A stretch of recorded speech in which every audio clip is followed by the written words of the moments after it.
લક્ષ્ય ન્યૂઝ, એક નજર, એક લક્ષ્ય।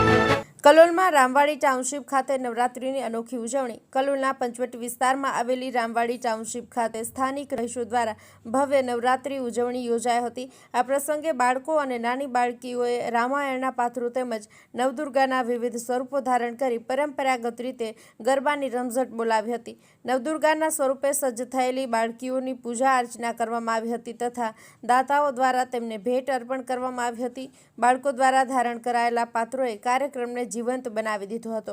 આ પ્રસંગે ભારતીય વિકાસ પરિષદના કલોલ પ્રમુખ મંત્રી, બોરીસણા ગ્રામ પંચાયતના ઉપસરપંચ, સોસાયટીના પ્રમુખ મંત્રી તેમજ કારોબારી સભ્યો સહિત મોટી સંખ્યામાં સોસાયટીના રહીશો ઉપસ્થિત રહ્યા હતા।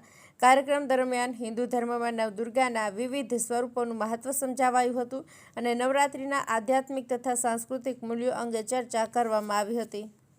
નવરાત્રિ નિમિત્તે છઠ્ઠા દિવસની નવરાત્રિએ નવરાત્રિ મંડળના મારા પ્રમુખ છે સુરેશભાઈના મગજમાં એક આ સારો એવો વિચાર આવ્યો કે આપણે છઠ્ઠીના વ્રતે મારું કહેવું છે નવદુર્ગા માતાઓ બનાવીએ, રામ દરબાર બીજા ભગવાનની બનાવી અને આપણે મારું કે એમનું બહુમાન કરીએ અને એમની પૂજા કરીએ।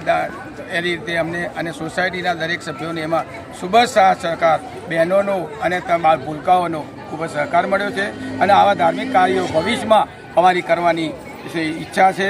માતાજી એમને મદદ કરે એવી બોલો।